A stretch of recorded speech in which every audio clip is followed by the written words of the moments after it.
Everyone that I've talked to about this issue had never heard of it, and it is the greatest environmental crime in America. Well, the Capital Regional District has rejected a proposal to reconsider sewage treatment. Oak Bay Council is leading the charge for an independent environmental assessment to compare the benefits of treating sewage to leaving it untreated as it is now. This is where biosolids are being produced. Everywhere across America, everywhere that a toilet flushes, everywhere that sewage lines converge in a city, they have a biosolids problem and they have to get rid of it.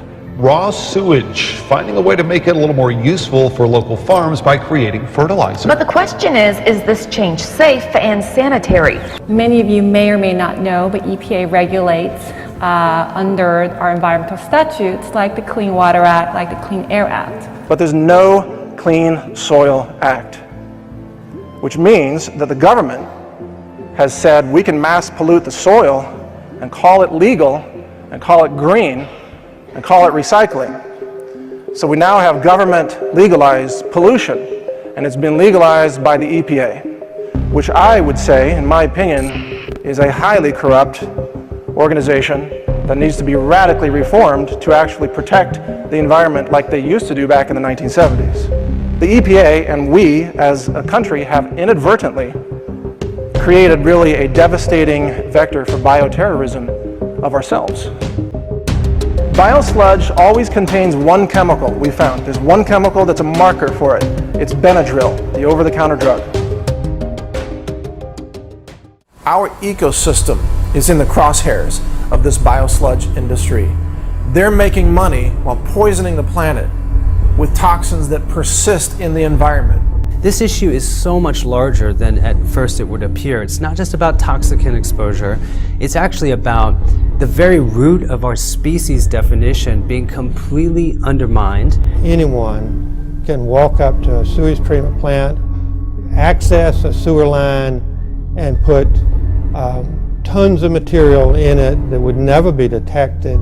At a time when we've got the World Health Organization and the CDC very concerned about the rise of antibiotic-resistant superbugs, here we are, city by city, spreading infectious material, viral material, antibiotics in the biosludge with pharmaceuticals and hormone disruptors and immune suppressors.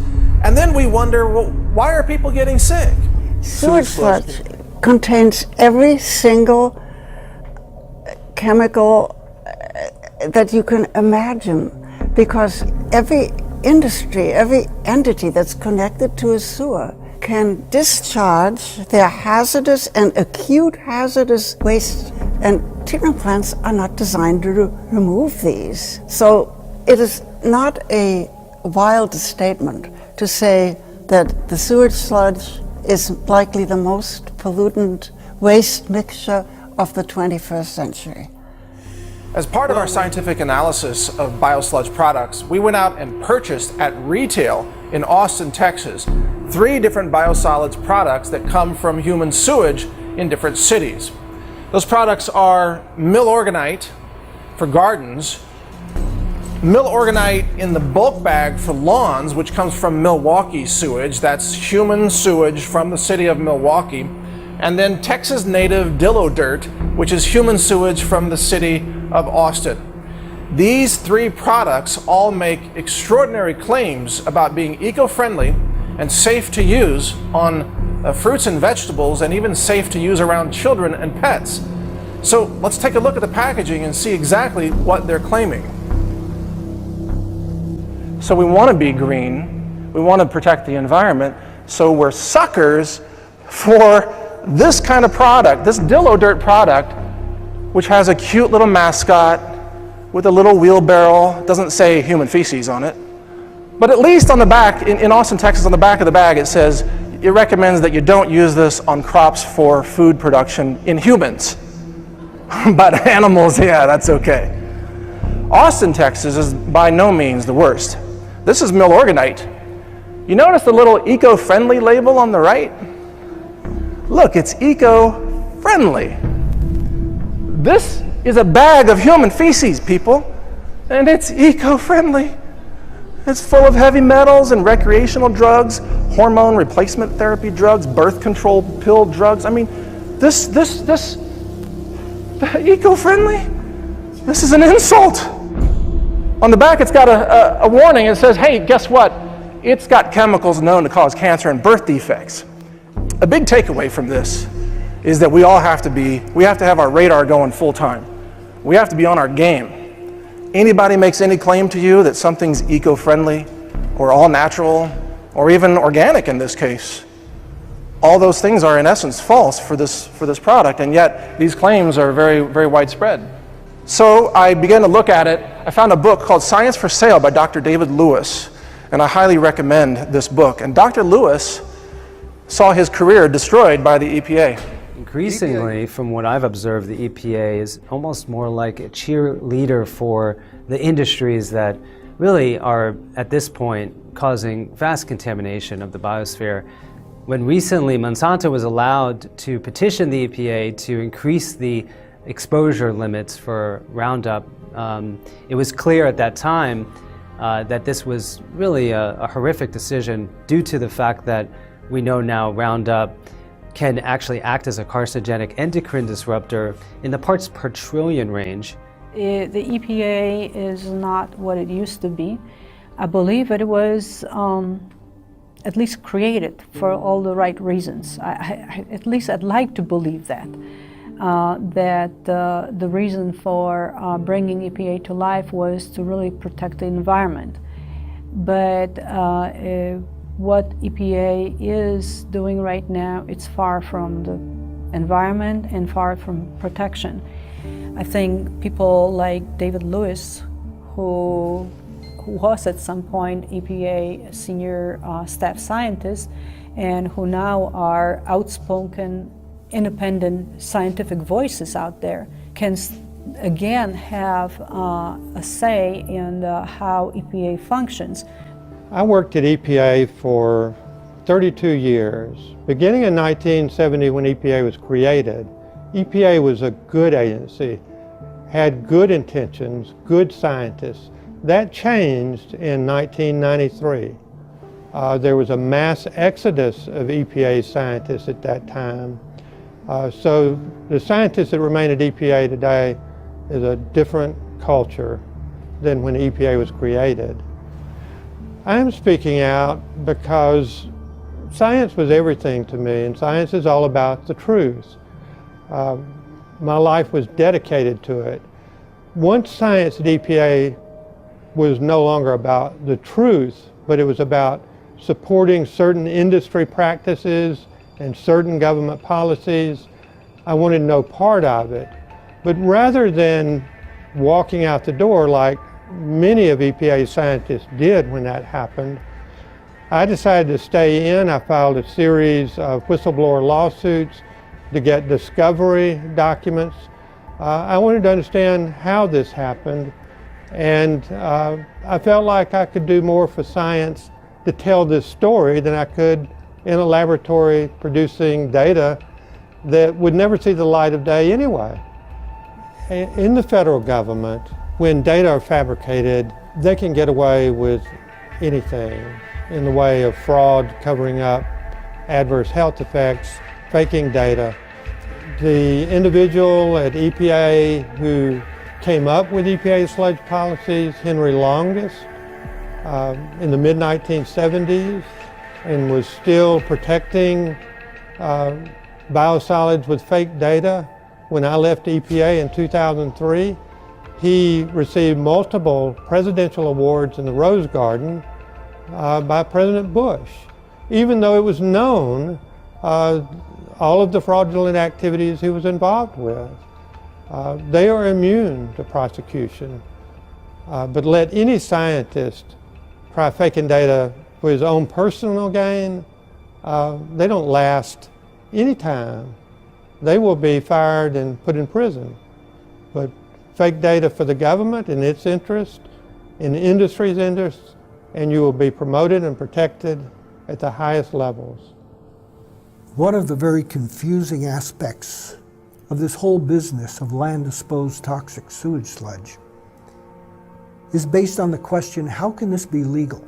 If it is known to be so toxic, it is known to be the inciting agent of so many chronic and acute diseases, infectious diseases, cancer, neurological disorders, well, it has to do with the U.S. Environmental Protection Agency.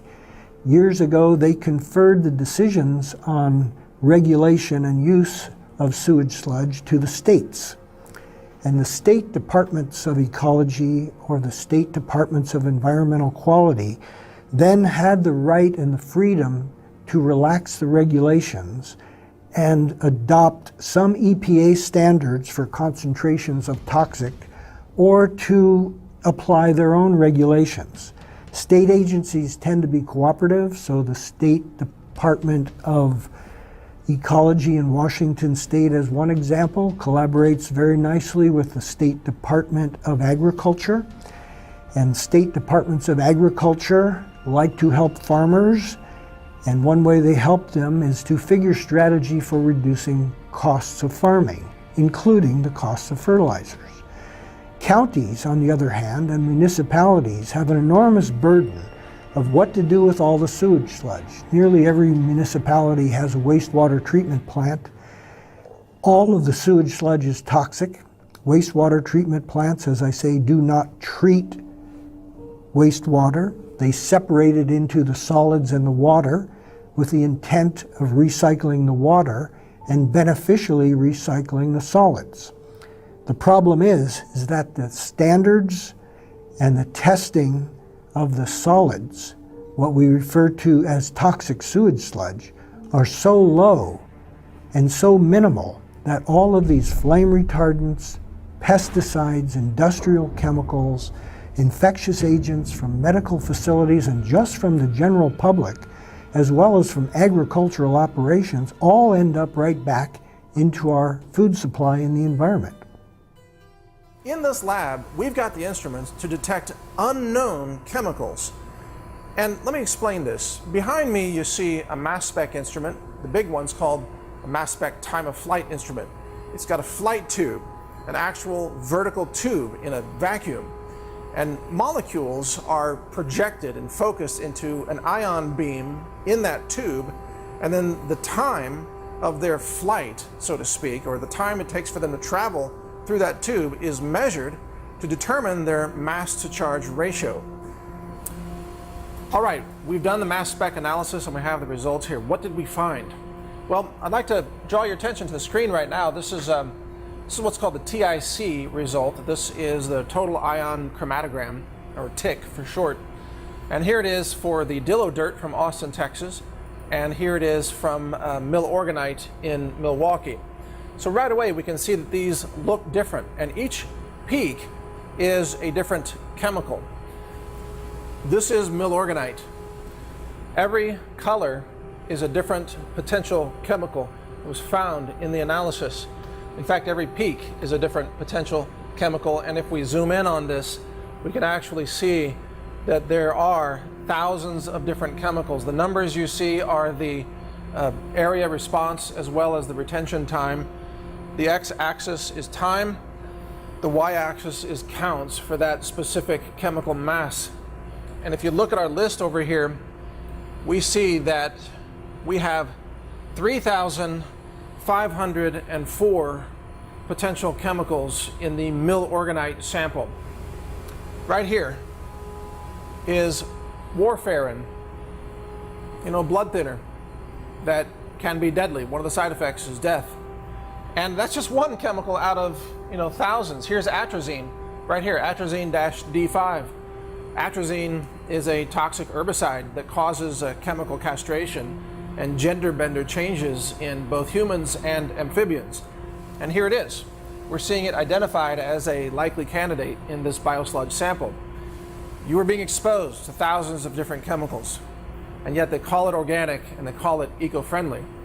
That's Milorganite. Even the name is misleading. So let's take a look at Dillo dirt from Austin, Texas, and let's see how many chemicals we can find as potential candidates in that product. Is 1,969 candidate chemicals. So it's about half of the number of chemicals that were found in the Milorganite product roughly about 4,000. This is roughly about 2,000. And yet, many of them are the same. We have pesticides, herbicides, atrazine, fungicides, pharmaceuticals. We have recreational drugs and industrial chemicals, as well as chemical solvents, plasticizers, hormone disruptors. All of these things are found in dillo dirt. And this is in 1 microliter. 1 microliter, 1/1,000,000th of a liter of dillo dirt. And this is being done again by cities. And Austin says it's a progressive city. Austin claims to be all about halting climate change and eco-friendly technologies and clean solar energy.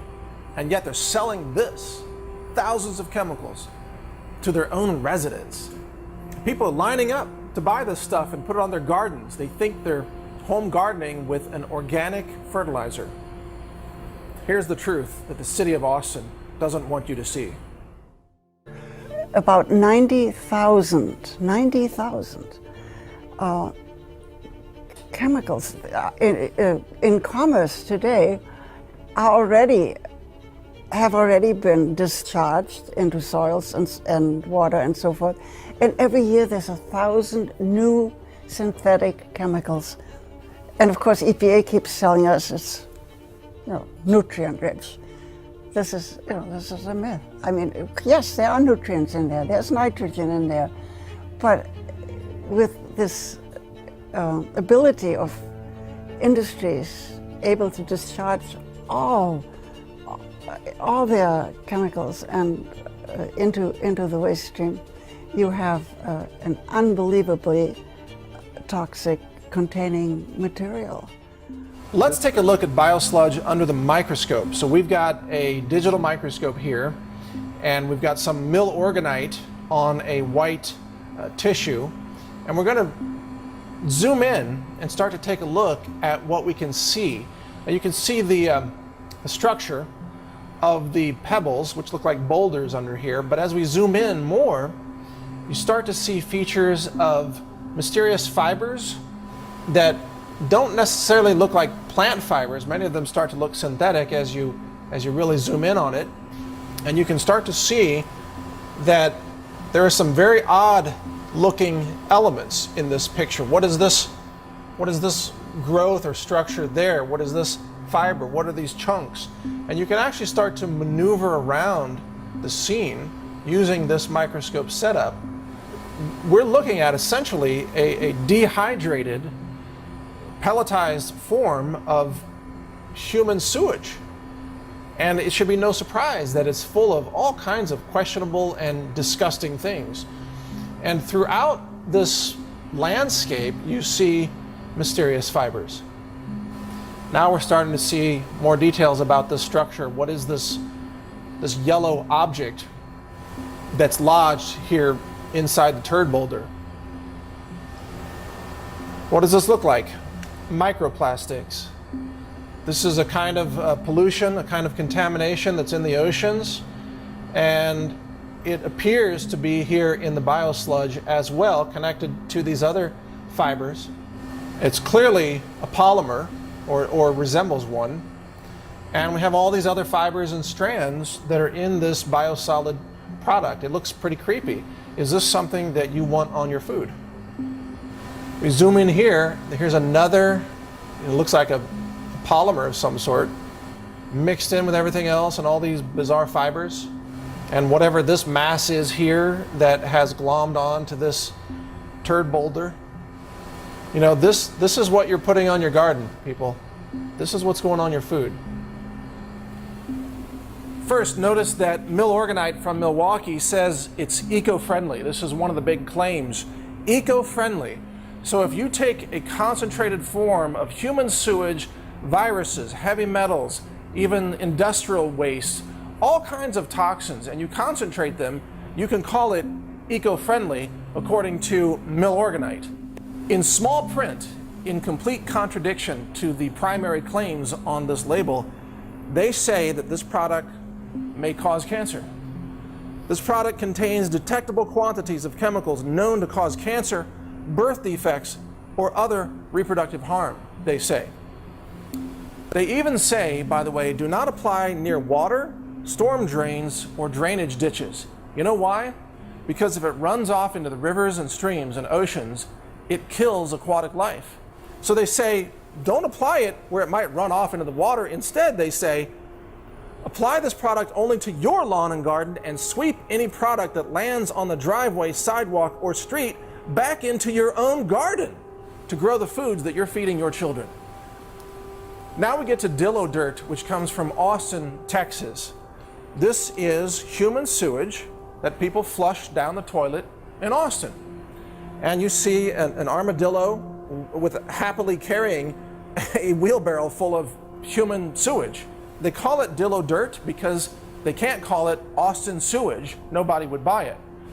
Now, in every case, these products claim to meet state standards and federal standards, which are, of course, a joke when it comes to real eco-sensitivity and human health. This product says it's a sewage product of the City of Austin water and wastewater utility, which has been processed in a manner that meets all of the Texas Natural Resource Conservation Commission requirements for, quote, uncontrolled use as an organic soil conditioner. This isn't organic from the point of view of being clean or certified organic or producing organic food. If you put this on food, that food is not organic. That food is polluted, contaminated food. But they don't tell you that on the bag, do they? They just have a happy image and happy claims, and they say, no problem, use it almost everywhere. After 9/11, I was put on EPA's short list of bioterrorism experts to contact in case of a bioterrorism attack on the United States. I submitted a report to EPA that my concerns was over land application of biosolids, because anyone can walk up to a sewage treatment plant, access a sewer line, and put tons of material in it that would never be detected, that would go to the sewage treatment plant, go out onto farms and contaminate our land. This is an open door, an open invitation to bioterrorism. EPA lacks regulations on sewage sludge. They'll go right, any toxic chemical that a bioterrorist could want to use can be added to a sewer, go through the plant, be spread out in the surrounding city and countryside, courtesy of the municipal government. Nobody will know it until people start dropping dead. When you dump these toxins into an ecosystem, you got to understand that that ecosystem is full of living animals that will then spread those toxins. So you've got birds, you've got ground animals such as squirrels, and you have insects, flies, just common flies, for example, that are attracted to this waste product, and then they spread it. Even moths can spread it. And these toxins then contain viral strains and bacterial strains and fungi. And this then gets spread out like an expanding biological weapon system. It's almost as if dumping biosludge in a forest or in any kind of natural area is a kind of ecological terrorism. If you were a terrorist organization and you wanted to harm the ecosystem and wipe out life in a forest, for example, you would try to find a substance like this that's full of thousands of potential poisonous toxic chemicals, and you would dump that and you would see life destroyed. Well, cities are doing that. They don't call themselves terrorists, but the outcome is still the same. It's ecological devastation. This is the extermination of life and the disruption of natural food webs and ecosystem interdependencies. And this is being done in the name of eco-friendly, sustainable, organic fertilizer. That's what's most astonishing about this. Here we have the absolute destruction of ecology, the destruction of life, the mass poisoning of our world in the name of being green. The toxic chemicals that are in sludge now that's been applied to land, most of those are going to still be a problem centuries from now. in the soil, the next ice age will come and go. And when the ice recedes, there will still be heavy metals in all these soils. It's unimaginable what we're doing now from the standpoint of how unfixable this is if we let it keep going. This is an attack on not just science, it's an attack on humanity. It's an attack on the integrity of the food supply. It's an attack on the sustainability of life on our planet. Our ecosystem is in the crosshairs of this biosludge industry. They're making money while poisoning the planet with toxins that persist in the environment and in combination may have unknown consequences for ecological health and human health. This could be affecting fertility for generations yet to come.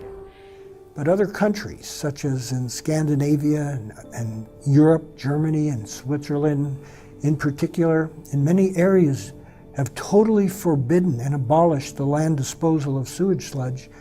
So by default, they have to move to the thermal conversion or thermal decomposition alternatives. So German engineering and ingenuity have come to the fore in the production of new thermal conversion systems for converting sewage sludge into useful products for industry. But by incinerating it, you see, you've destroyed the toxic organic molecules. You've destroyed the pesticides and the herbicides. You've destroyed the hormone disruptors and the pharmaceutical hormone drugs, HRT drugs and so on. It's the incineration that is the critical process here. Now, you haven't eliminated all the heavy metals, but you've eliminated the organic molecules, which really is the greatest threat to this, and you've killed viruses and bacteria and fungi. Incineration is such a simple solution. You might wonder, why aren't cities doing it? Well, because it costs them money. It takes energy to incinerate biosludge. And so instead of spending the money and responsibly eliminating the dangers of their sewage product, they instead package it and claim it's organic and claim it's eco-friendly and then sell it to people where it goes on to poison the environment. Future generations are going to have to deal with this. We're leaving nothing but polluted rivers for them to fix. And until somebody, and unfortunately it's going to take the younger generation, is going to have to step up and say, what are you doing to me? What are you doing to my offspring? Why are you allowing this to happen? They're going to have to change the way that politics is done. Somebody's going to have to get involved. And unfortunately, older people like me, we just want to step out. But it's the younger generation. In the changes that I've seen since the 60s are unbelievable. I can't believe that we've got to the polluted state, and this is in my lifetime. So that's less than 100 years. What's going to happen in 200 years if we don't turn this around? This is pretty serious stuff. Nature will always survive. I'm not so sure about human beings.